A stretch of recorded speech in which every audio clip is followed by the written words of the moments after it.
Hey family, we are so excited to bring another season of Theology and 30 to the Hope TV. Listen, before I start this episode, I want to say thank you to our executive director, Dr. E. Dewey Smith Jr., and the entire Hope TV family for bringing us back second season. Just to give you a little history, Theology and 30 was birthed out of my desire to engage in dialogue around theology, culture, to just talk about preaching and theology with my colleagues, mentors, family, and people who are just curious about theology. So let me stop right here and say that you don't have to be a theologian or a pastor to enjoy Theology in 30. We also want to thank all of our supporters who have been rocking with us for the entire first season and then this season. Your support is appreciated. And so you know what I need y'all to know, that you're here. In addition, you can ask questions. Yes, you can ask your questions live while we are on. And one of us, either myself or our amazing guest, will answer your questions while you are watching. And so I need our viewing audience finally to do two things. I need you to do two things. I need you to follow us on Instagram at The Hope TV. And second, we'd like you to share the link of this episode to all of your social media platforms or whatever platforms you have available, because we know you have friends. We know you. So thank you so much. Those of you who have been hanging out with us on Theology in 30, you know that I love great preaching. I love Black preaching. And that's why I'm devoting the next 2 years of my life to write about and to study the history of folk preaching. I'm in the last 2 years of my PhD program. Y'all give me some love in the comments. Y'all know it's been a journey. And so as I think about what made me fall in love with preaching, what makes me want to devote the next 2 years studying folk preaching, looking specifically at the history of folk preaching, is that I love how there's so many ways that we can preach this gospel effectively. And an incredible preacher. I've known him for several years. My brother is hanging out with us today.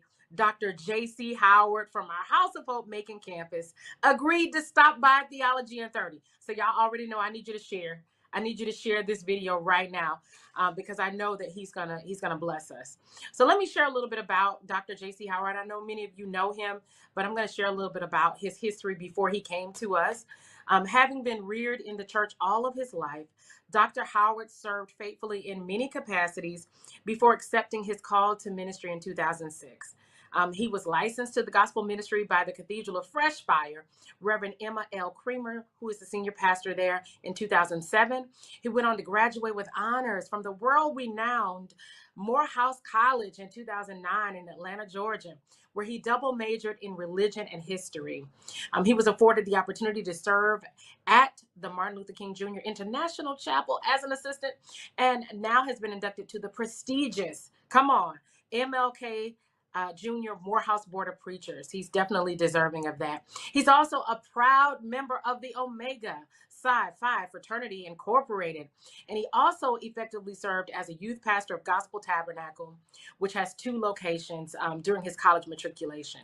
Recently, he graduated from my alma mater, Emory University, the Candler School of Theology, with a doctorate in ministry, and his project focused on millennial retention and organic growth. He also holds an MDiv, Master of Divinity degree from Princeton Theological Seminary. He is the father of one daughter, Ryan, who he is so proud of. She is his pride and joy. And so y'all know what I need you to do, Theology in 30 family. I need you to put some love in the comments for our guest today on Theology in 30, the Dr. J.C. Howard. Say hello to everybody today. What's up? What's up, beautiful people? It is an absolute joy to be with you, Pastor Jen, and to be with the wonderful people, obviously, of Hope TV, and whom I am indeed familiar with. And so what's up, fam? It's good to see everybody, and it's good to be a part of just this honorable and incredible platform. Thank you, Pastor Jen. Thank you. So you already know, we're just going to jump in. You are my daddy's favorite preacher. For those who are watching, my parents live in Macon, and whenever they can get away from their church, my dad still pastors, they go and hear Dr. JC, and it becomes our Sunday dinner conversation. So thank you for the impact that you are not only making in the kingdom and in the greater Macon area, but thank you for the impact you're making upon my family. So let's jump in. My first question for you is, what is Black preaching in your mind? And as you describe it, what must it include or exclude? Let's go. Well, first, I just want to thank you for those kind words, because your daddy is a gatekeeper in the Yeah. city of Macon. He is indeed a giant, and so even just to hear that, I get goosebumps. My hair is raising on my arm right now, and so thank you for that. I love your daddy. I love your family altogether. We love So you. Black preaching, appreciate that. Black preaching to me specifically, in my opinion, Black preaching speaks and it lifts up the Black condition, right? Mm, Black preaching speaks to, and it also lifts up the Black condition, which evolves, right? The Black condition mhm, actually revolves what Black folk are dealing with. mhm. It's sonic. It's also it's call and response, right? And the Black preacher is always looking for an amen. Very sonic and rhythmic people. Black preaching is rhythmic. It very much is rhythmic. It's soulful. But in terms of content, the Black preacher and Black preaching specifically, it speaks to the Black condition. It lifts up the Black condition and makes it applicable not just for Black people, right? Black preaching isn't Yeah. designed just for Black people. I think that we need to Yes. make sure that we mention that and we contextualize that, I love it. because I love when it. people hear the phrase Black preaching, they think it's preaching just designed for Black people, and that's not the case. It speaks to the Black condition, it lifts up the Black condition, but it's not designed just for Black people. It's designed for all people, right?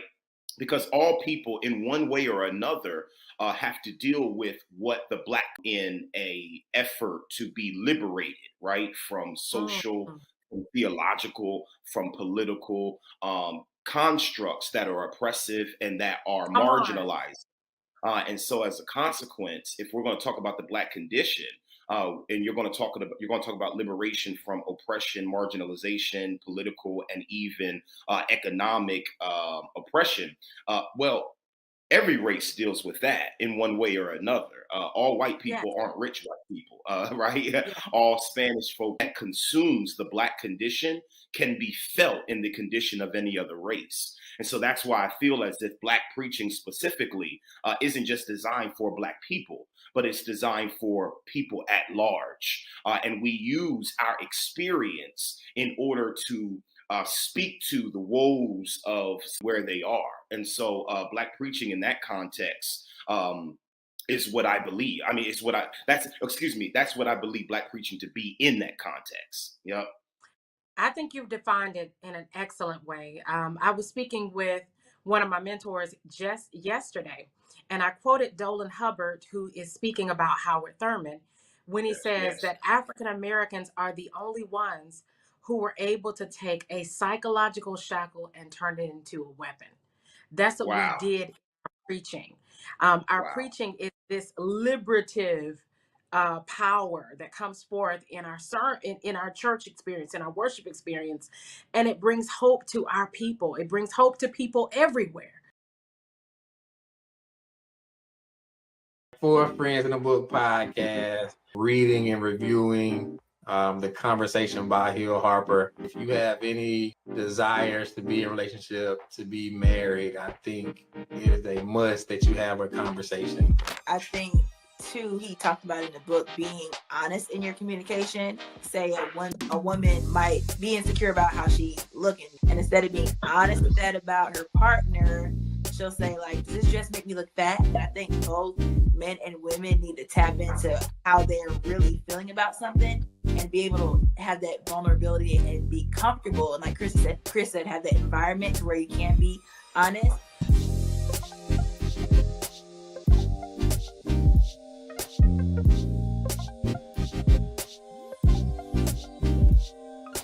That we were brought up in is very hard on little black boys. You have to navigate feelings and emotions so the world don't get you. Sometimes when I cry, I won't know how I'm feeling or why I'm crying. I just grew up never feeling like it was okay to cry. Yeah. And so he really forced me to have to reconnect with the kid that didn't get to cry. That's beautiful. We don't cry. We gon' take our piece of the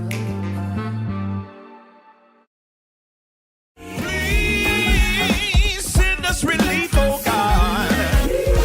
Lord. I want to encourage everyone that has new music out or has new music coming out to not be grand. Get out there and work. If Mary Mary still have to promote a record, if Kirk Franklin still has to promote a record, you do too. So get out there and grind and don't wait for it to come to you. Go get it. There's space for all of us. Just like a river now.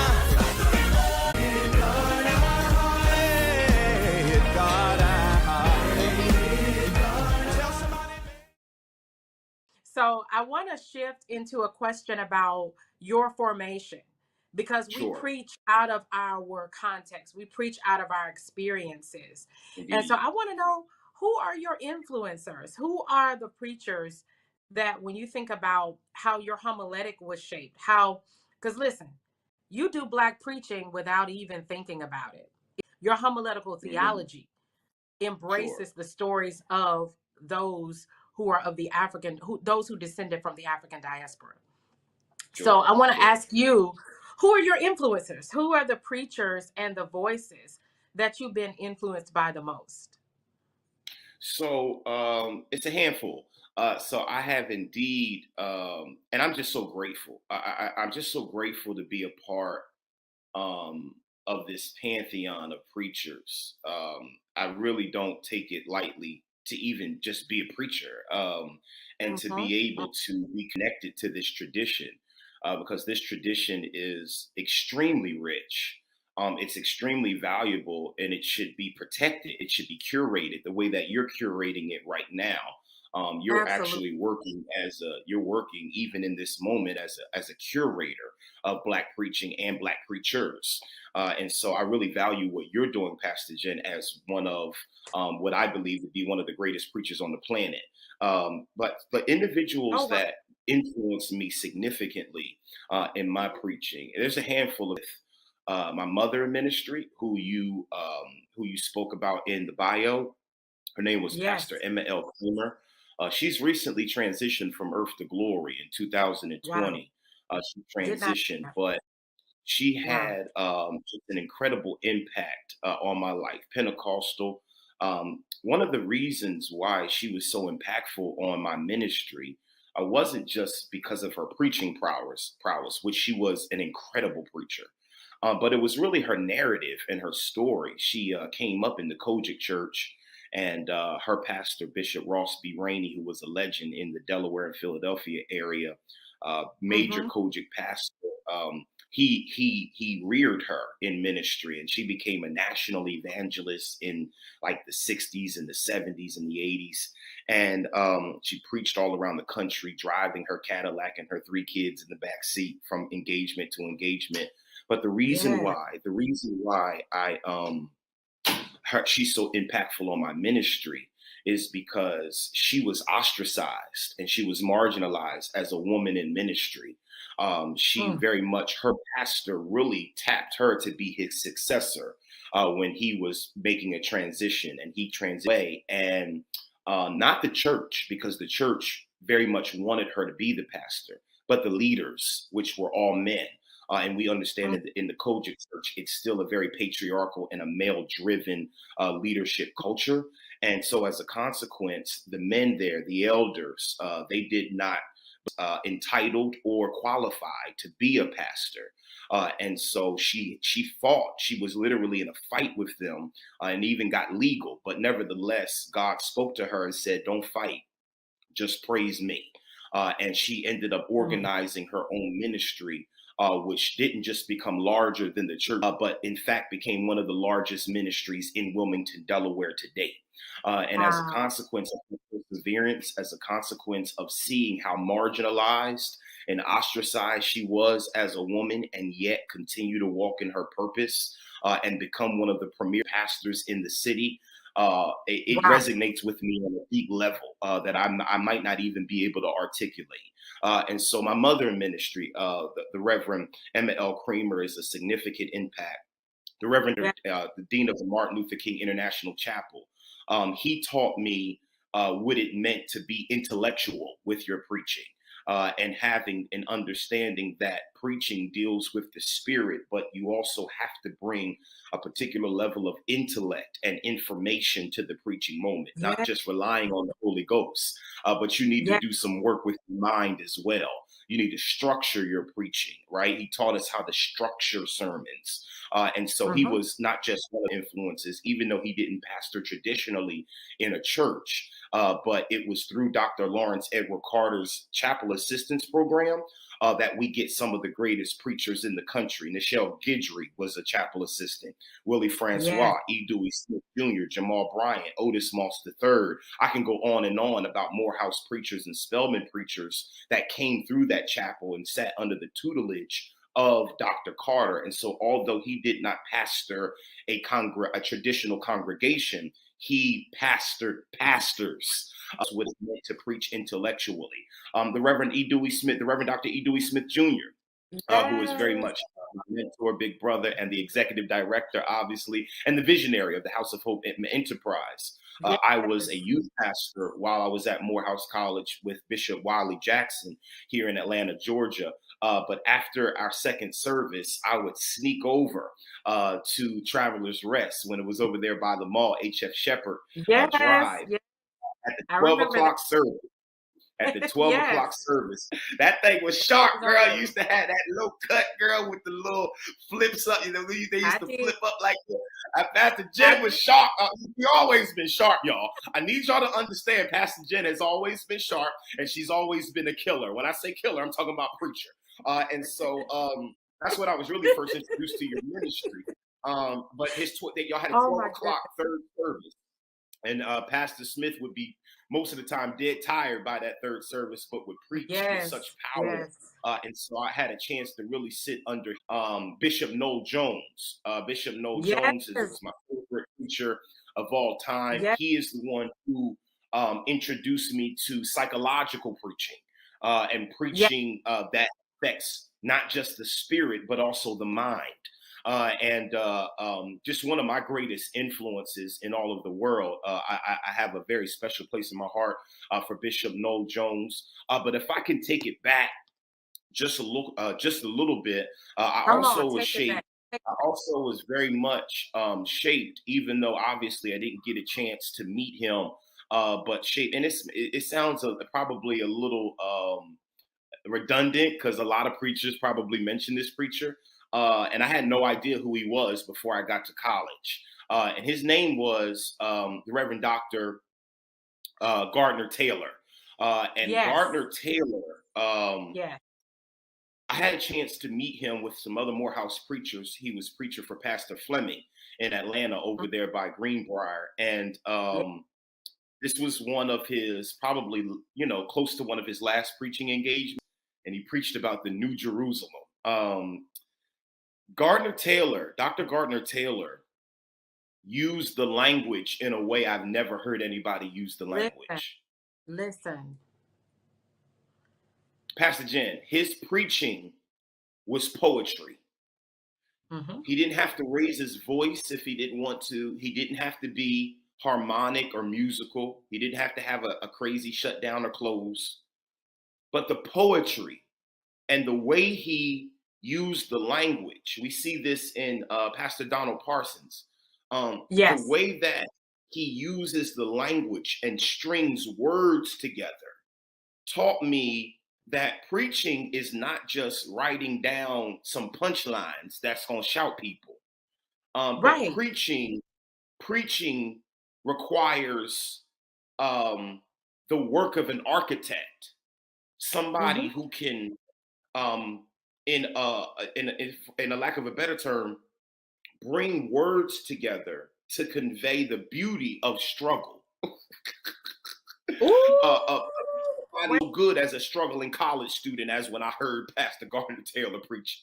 Okay, I said, listen, I accept the struggle. I accept the struggle. I wow. accept it because of the poetic nature of his preaching. It was so iconic and just so beautiful, masterful. And so he taught me that there should be an element of your preaching that is poetic. Yeah. That the words that fall on people's ears, even though you might even be talking about a struggle, it sounds so beautiful. And Yeah.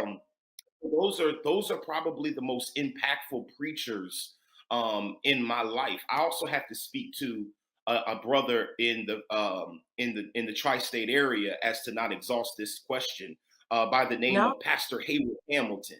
I came Okay. out of a context. I came out of a context where I didn't really see young preachers growing up. That wasn't a phenomenon in my area. It was a phenomenon in the DMV. And so before I got to Atlanta, I was in Baltimore for a while. And I started meeting these young guys my age who were preachers. And I'm like, how are y'all Yeah. preaching? Like, you're not even 30. You know what I mean? You're not even 20. And you're a preacher? These guys like, I've been preaching since I was 14, 15. I did not see that. The only young preacher I had ever seen up until that point was an absolutely powerful sister out of Baltimore by the name of Juanita Conti, Pastor Okay. Juanita Conti. And Pastor Okay. Juanita Conti is somebody's preacher. And she started preaching at like 12. And she came to our church one Wow. time and I was flabbergasted. I never seen anything like that. But when I got to around the age 14, guy who was like 21, 22, preaching all around the city, all around Philadelphia, all around New Jersey. And his name was Hayward Hamilton. And he took me under his wing. And he showed me you don't have to be an old guy or you don't have to be an old person to preach. If God has called you, like he called Jeremiah at a young age, then do the work. And he showed me that I didn't have to run from my calling, or I didn't have to wait until I was 25 plus to accept the calling, but that I could accept it right now, even with flaws and all that God has called me to be. So he was the one who showed me you don't have to be 25 plus or 30 plus to be a preacher. You can be a preacher right now. And I accepted my call and I began to preach at the age of 18 years old. So those are my greatest influences in Black preaching. So thank you for sharing that. I didn't want to interrupt you because how we are formed shapes our homiletical method and our Sure. homiletical theology. So I wanted to give you time to take us on that journey Thank with you. you. Thank you. Thank you. And And shout out to what all of those people, man. what I love about your preaching is that it makes theology accessible to the ear of those who are formally trained and those who are not. As I Man. shared, you're my dad's favorite preacher, and my dad is very much so a traditional folk preacher in the truest sense. He's going to slow Indeed. walk you through his theology in the beginning, and then he's going to Indeed. transition into the text. So now I want to engage you at the place of method because we're running out of time. Okay. In your preaching, there is a clear homiletical theology, a clear theology of preaching. And so I Sure. want you to articulate for us in your that theological claim that shows up again and again. Now, before I allow you to answer that, I want to say I believe your preaching forces or pushes people to a place of social activism. Sure. I believe that's the kind of preaching you do. But I want to hear from you. What do you see as your theology of preaching? I am very much a deliverance preacher. I think I get Yeah. that from my Pentecostal roots. I'm a deliverance preacher. I'm a Yes, you transformation are. preacher, and the power of transformation. And so, if there was one theological claim that you could find streamlined through all of my preaching, it's that through the love and the sacrifice, let me put it this, Yeah. Christ, any Yes. of us and all of us can be transformed in any Come regard. on. The beautiful thing about transformation is that it can meet you in any area or any genre or any compartmentalized issue that you're dealing with. Some of us need transformation in our mentality. Some of us need transformation in our finances. Some of us need transformation in our parenting. Whatever it is, transformation is available in that area. And because of the sacrificial love of Jesus Christ, you can be transformed. We're all becoming, right? In the words of Paul Tillich, we are all in the process of becoming who we are one day to be. Dr. Carter used to always say, "You're soon becoming what you one day shall be." Yes, I heard him say that. And so I am a deliverance and transformation preacher very much. You always hear streamline to change, but you're also going to very much hear in my preaching the use of the Black condition, the Black condition. And the history of oppression, the history of fighting with liberation, oppression, marginalization, and ostracization from different areas of society, because we can be marginalized. And so the understanding of transformation through liberation, right? I got to be, before I can change, I got to be liberated.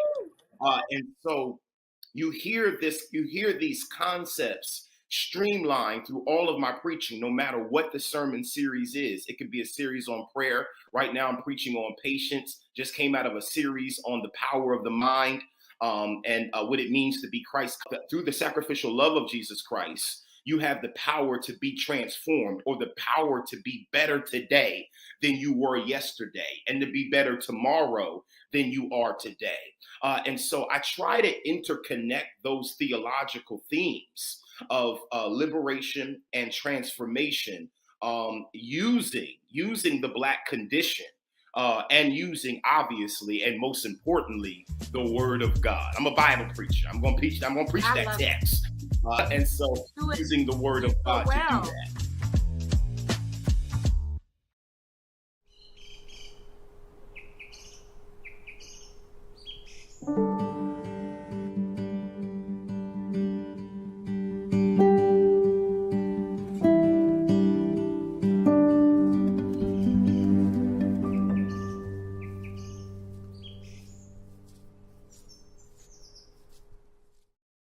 Honey, what I think you need is a socket wrench. I played JV basketball. I'm sorry. I don't think it looks right. This is good, and it's all good, baby. Is it really all good?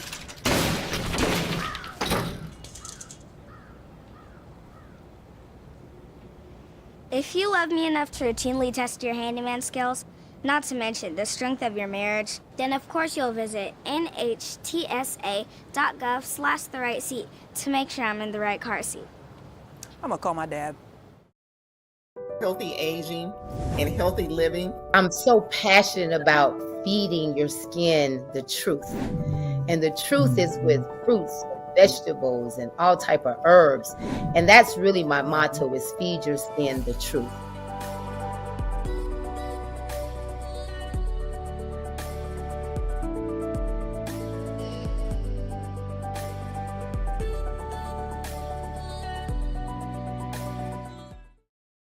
Yes, you do it well. As you were sharing, Frank Thomas, he says that we throw the gospel on conquered bodies and destroyed lives. Again, we throw the gospel, or we drop, as preachers, we drop the gospel on conquered bodies and destroyed lives. And so I see your preaching being that. It helps us to mine the hope in, and I think that that's the kind of preaching that we need right now. So this is the part of Theology in 30 that I like the least. We are running out of time. So I hate it. I just got started. Right? That just means we're going to have you back. That's all that means. Part two, Pastor Jen, part two. We've already put it in the works. But I want to ask you to just kind of put a bow on everything, conclude our conversation with your best advice, listen, to preachers who feel unseen. With the oversaturation of social media preaching, everybody, no shade. I mean, I love the word, and I'm glad everybody, everybody's able to be, an Instagram preacher if they want, and we are public theologians, and that's okay. However, it can make some of us feel lost in this Sure. huge sea of public theologians and voices on social media. So I want to ask you, what advice do you have for preachers who don't feel seen, who are doing the work, who are thoughtful, who are theologically sound, or the platform to share? Amen. And if they do, they feel like they're not reaching what some other voices who may not have the same desire for depth. Those are the voices, it seems, are getting more followers. You know, Right. that's an issue that a lot of people struggle with. And so I Right. want to hear from you as we close today. What advice do you have for preachers who don't feel seen, but they're doing the work?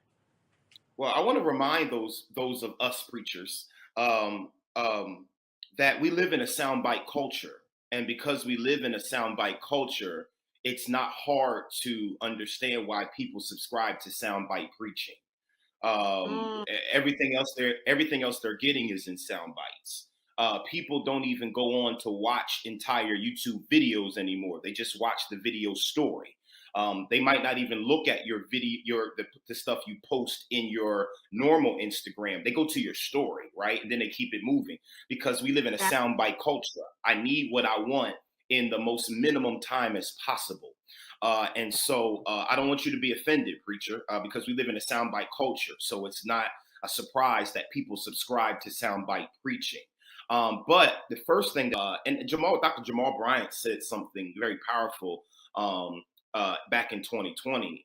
He said that the pandemic gave us all a level playing field.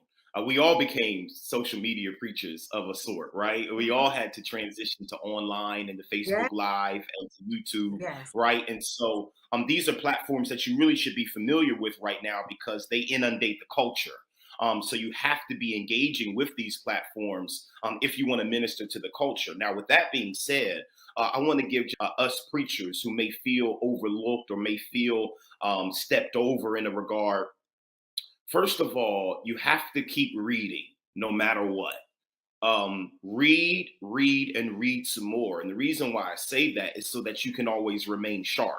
You can always remain sharp without the book being in front of you. You have to be ready. Reading keeps you ready. It really does. It informs your intellectual prowess in a way that you don't even see. And so reading is the most important thing that the preacher probably can do outside of prayer. But other than the reading component, and here's the thing that's most critical, is consistency. You have to be consistent. Everybody that goes viral on accident. They don't go viral on purpose. Most that's true. viral videos, now you do have like big time YouTubers who construct things in order to go viral, but at that point, they already have a lot of followers or subscribers. What you have to look at is the trend of going viral. Going viral generally happens by accident, whether it be positive or negative. People that put up videos or make tweets or whatever, they will tell you, I didn't even think that people would see it. And then next thing you know, you got a million viewers, right? To this particular thing that you did on accident. That is simply because, Pastor Jen, going viral is actually an accidental occurrence. And so if you're always sharp and ready and you put out content, you don't know what's going to go viral. That's why you got to always be sharp. That's why you have to always be sharp, because you have no idea what's going to always go viral. And so most people who get major platforms, it's not even an intentional thing. Sometimes it's just something that happens organically. And that's why it's always necessary for us to be ready. So consistency is the most important thing. If you say, I'm going to get on live and do this, I'm gonna do a spiritual reflection, then you can't miss a Monday. Now you might not have anybody watching it for 6 weeks in a row, but the consistency of you doing that thing, at some point, somebody's gonna catch it. Jake's became Jake's because Jane Crouch happened to be in a West Virginia hotel room watching a local program. It happened on accident. But he was consistent in who he was then. Right now, my point is, consistency is, and I'm dealing with this right now, Pastor Jen. consistent. I have a We all podcast, are. and sometimes I get so busy, I miss it, and this, that, and the third. And I have people who say, yo, you gotta stop missing weeks, man. You know what I'm saying? Like we want the content. And so consistency is the most important thing. If you have a vision, and even if you feel like nobody's listening, even if you feel like nobody's hearing you, somebody's listening. Somebody's catching hold of your content. And so it's necessary for you, preacher, to be consistent. Because if you're consistent, and here's my last punchline, Pastor Jen, if you're consistent, you won't have to chase the platform. The platform will chase you. Listen, this has been another incredible, amazing episode of Theology in 30. Dr. JC, thank you for being Man, I had so much fun. I had so much fun. You got to get me back on, Pastor Jen. I know. I know it's crass. I know it's crass and unpolite to invite yourself places, but you're so incredible, and I love you so dearly. I need I need you to bring your boy back on. We have some more to talk about. I know we do. Here's what I need you to understand. You will be back. You are family. And I just thank you for your transparency. May be watching. You really made it clear for us today. And I appreciate you. I'm grateful. I'm grateful. This has been Theology in 30 on the Hope TV. We are the House of Hope, where we believe that life with God is better in every way. Our pastor is the Dr. E. Dewey Smith Jr., and we appreciate the fact that you decided to watch this episode of Theology in 30. Family, have a great week. In the words of our pastor, if you're good to God, he'll be good to you. See y'all next time.